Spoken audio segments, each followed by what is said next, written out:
7월 2일 우리에게 주신 하나님의 말씀 제목은 공무원은 브레인 선교사이다 라는 제목이에요. 공무원이라는 단어에 랩넌트를 넣으면 여러분에게 적용이 될 것 같아요. 랩넌트는 브레인 선교사이다. 우리가 한 모임이나 집단에서 그 모임과 집단에게 방향을 제시하고 답을 전달하면서 이끌어가는 사람을 얘기할 때, 아, 이 사람이 우리의 브레인이야. 이런 식으로 말을 해요. 브레인이라는 건 뇌를 말하죠. 우리가 모여있는 모임과 집단의 브레인이라는 건 우리의 모임의 뇌란 아주 중요한 사람이라는 거예요. 중요한 방향을 전달하고 답을 전달해서 그 모임과 집단을 이끌어가는 사람. 그런 사람을 브레인이다 이렇게 표현을 합니다. 그러니 랩넌트는 브레인 선교사다. 이 말은 여러분이 학교에 가서 친구들과 함께 소통을 할 때 친구들에게 방향도 제시할 수 있고 답도 전달할 수 있는 선교사라는 거예요. 이 축복을 계속 누리다 보면 여러분이 세상에 나갔을 때는 한 분야, 집단, 나라를 이끌어가는 굉장히 중요한 빨리 내려. 응답을 누리게 됩니다. 그 얘기를 하는 거예요. 자, 성경 본문을 보면 더 확실하게 이해할 수 있어요. 창세기 41장 1절부터 38절이 오늘 본문인데요. 그 중에 38절을 같이 한번 읽어보도록 합시다. 바로가 그의 신하들에게 이르되 이와 같이 하나님의 영에 감동된 사람을 우리가 어찌 찾을 수 있으리요 하고 아멘. 내용이 바로 이해가 되죠? 요셉의 이야기예요. 요셉이 감옥에 갇혀 있는데 애굽을 움직이는 바로 왕의 꿈을 꿉니다. 그런데 도저히 꿈이 해석이 안 돼요. 수많은 박사와 술객들에게 해몽해 보라고 하지만 꿈을 해석을 못해요. 그때 요셉이 바로왕 앞에 서게 되죠. 하나님의 지혜로 바로왕이 꾼 꿈을 해석을 합니다. 앞으로 7년 동안 큰 풍년이 일어나서 농사가 굉장히 잘 될 거고 그 이후에 7년 동안에는 가뭄이 들어서 먹고 살 게 아무것도 없을 겁니다. 꿈을 해석을 해요. 그런데 그걸로 끝내지 않고 그러면 풍년과 흉년의 기간 동안 어떻게 해야 애굽의 나라가 잘 살 수 있을지를 얘기해 줘요. 7년 동안에 큰 풍년이 일어나면 곡식을 모아 주십시오. 그리고 그 이후에 7년 동안 극심한 가뭄이 있을 때는 이 곡식을 백성들에게 나누어 주십시오. 그리고 다른 나라에서 곡식을 사러 올 때는 비싼 값으로 곡식을 팔아서 나라를 부강하게 만드시면 됩니다. 요셉이 그렇게 바로에게 정책을, 방향을 제시하죠. 그리고는 그 나라의 총리가 됩니다. 다시 말하면 애굽을 살리는 브레인 선교사가 요셉이었다라는 거예요. 이 축복이 누구에게 와 있냐? 렘넌트 여러분에게 와 있습니다. 앞으로 시대에 그리고 우리나라에 여러분이 속해 있는 분야에 많은 위기가 올 때마다 여러분은 복음의 능력으로 답을 전달하고 방향을 제시하면서 그 재앙을 막고 그 나라와 분야를 살리는 거예요. 그러면 본문 내용이 충분히 이해가 가죠. 그 응답을 어떻게 받을 수 있느냐? 그걸 한번 말씀을 통해 확인해 보는 겁니다. 서론을 보세요. 하나님이 주신 언약은 반드시 성취됩니다. 하나님의 말씀, 약속은 반드시 이루어져요. 그 언약이 무엇일까요? 예수가 그리스도 모든 문제 해결자, 그 그리스도를 증거하는 세계복음화, 이 언약은 반드시 이루어집니다. 그래서 우리 랩런트들은 그리스도의 언약, 세계복음화의 언약을 붙잡고 다른 사람에게 전달하면 여러분이 가는 곳마다 모든 것을 살리게 됩니다. 우리에게 근본 언약은 예수가 그리스도 모든 문제 해결자 이 언약이고요. 그 그리스도를 모든 나라, 민족, 만민에게 전달하는 세계복음화의 언약이 우리에게 근본의 언약이에요. 그걸 이루기 위해 하나님이 이걸 우리에게 주십니다. 렘넌트가 붙잡은 언약은 237의 뜰, 치유의 뜰, 후대의 뜰. 세계복음화를 위해 반드시 필요한 거예요. 237의 뜰은 뭘까요? 어떤 사람이 와도 복음으로 답을 주고 힘을 주며 그 사람이 하나님 만나게 돕는 뜰이 237의 뜰입니다.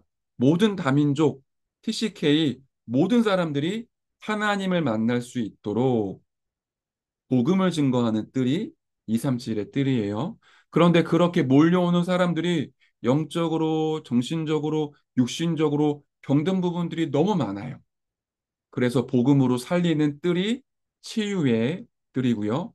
그 중에서도 미래를 보고 후대를 영적 서밋으로 키우는 뜰이 후대의 뜰이에요. 이건 세계복음화를 위해 반드시 필요한 언약입니다. 여러분이 이거를 붙잡는 거예요. 이 세 가지의 뜰을 세우기 위해 렘넌트가 기억할 것 세 가지가 있습니다. 첫 번째, 정확한 세계관을 알아야 됩니다. 아마 우리 친구들이 이 단어가 어려울 거예요. 세계관. 세계관이 뭐지? 쉽게 얘기할게요. 세계를 보는 눈. 그게 세계관입니다. 어떤 눈으로 세계를 보느냐에 따라 해석이 달라져요.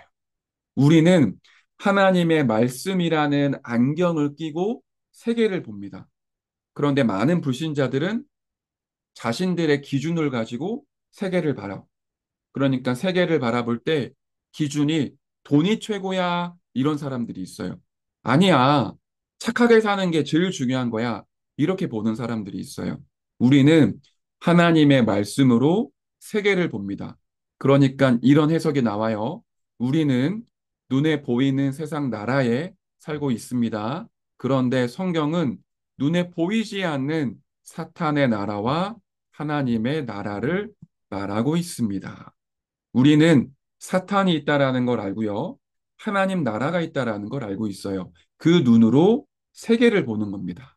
그러면 이런 해석이 반드시 따라오게 됩니다. 두 번째, 전 세계에 고통이 오는 이유를 알아야 합니다. 복음의 세계관을 가지고 있으면 그 이유를 알 수가 있어요. 세상 사람들은 알지 못하는 세 가지의 사건이 있었습니다. 창세기 3장의 에덴의 사건, 창세기 6장의 네피림 사건, 창세기 11장의 바벨탑 사건. 하나님은 사람을 하나님의 형상대로 창조했죠. 모든 축복을 사람에게 부어주셨습니다. 그런데 그 사람이 사탄에게 속아 하나님을 떠나게 되죠. 선악과를 먹으면 너가 하나님처럼 될 수 있어.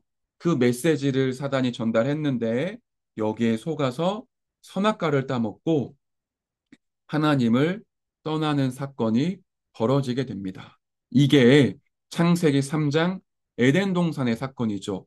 이때 역사했던 사탄은 지금도 역사하고 있어요. 수많은 사람들에게 하나님이 없어도 괜찮아. 너가 소중한 거야. 너의 인생은 너의 것이야. 너가 이 세상의 주인이야. 이렇게 속이고 있습니다.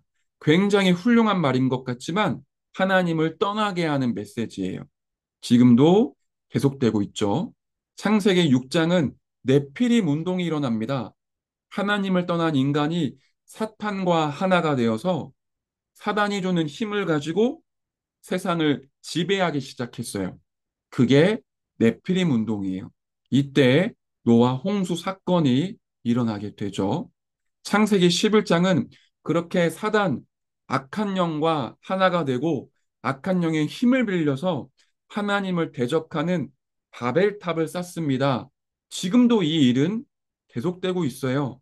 하나님을 대적하는 운동, 사단과 하나가 되어 그 힘을 가지고 세상을 지배하는 이러한 일이 계속되고 있습니다. 이걸 우리가 알고 있어야 돼요. 그러면 어떻게 이 세상을, 이 세 가지 사건을 이길 수 있을까요? 이 세상을 살릴 책임은 교회와 렘넌트들에게 있습니다. 우리 렘넌트는 하나님의 망대와 여정, 이정표를 우리 안에 세워야 돼요. 사단을 이길 수 있는 유일한 길은 그리스도밖에 없습니다. 우리의 능력의 원천은 성령의 충만입니다. 우리의 배경은 하나님의 나라인 거예요. 그래서 우리가 가는 곳곳마다 하나님의 나라가 임하고 흑암의 권세가 무너지고 나는 성령의 충만을 받아서 증인으로 세워지는 겁니다. 이걸 위해 아침, 밤, 낮에 기도로 집중하는 거예요. 그걸 삼집중이라고 얘기를 하죠. 우리가 서밋타임으로도 모이지만 밤에는 하나님 자녀의 신분과 권세를 누리는 기도를 하시고요. 낮에는 여러분의 학교와 학원, 친구들을 위해 기도해 주세요. 내가 걸어가는 그 걸음에 만나는 모든 사람들이 하나님 만날 수 있도록 이 배후의 역사는 흑암의 권세가 무너지고 하나님의 나라가 우리의 학교와 학원 현장에 임하도록 여러분이 낮에 기도하는 겁니다. 그렇게 기도하면서 여러분이 그레인 선교사로 일어나시길 바래요. 예수가 그리스도 모든 문제 해결자라는 이 복음을 증거하고 다가오는 저주와 재앙을 막으며 하나님 나라를 누리는 그레인 선교사의 축복을 오늘 하루도 누리시길 바랍니다. 여러분 마음속에 나는 그레인 선교사다. 이거를 가슴에 담고 학교 현장으로 인도받기를 바랍니다. 자, 이제 말씀 마무리했어요. 우리 언약기도 함께 드리고요. 주기도문으로 예배를 마치겠습니다. 함께 기도하겠습니다. 하나님, 성취될 말씀을 붙잡고 기도로 누리며 현장에 전달하게 해주세요. 살아계신 예수 그리스도 이름으로 기도합니다. 아멘. 자, 이제 우리 주기도문으로 예배를 마치겠습니다. 하늘에 계신 우리 아버지여, 이름이 거룩히 여김을 받으시오며, 나라에 임하옵시며, 뜻이 하늘에서 이룬 것 같이 땅에서도 이루어지이다. 오늘날 우리에게 일용할 양식을 주옵시고, 우리가 우리에게 죄 지은 자를 사하여 준 것 같이, 우리 죄를 사하여 주옵시고, 우리를 시험에 들게 하지 마옵시고, 다만 악에서 구하옵소서. 대개 나라와 권세와 영광이 아버지께 영원히 있사옵나이다. 아멘. 예배를 마쳤습니다. 오늘 하루 그리스도 안에서 승리하시길 바래요.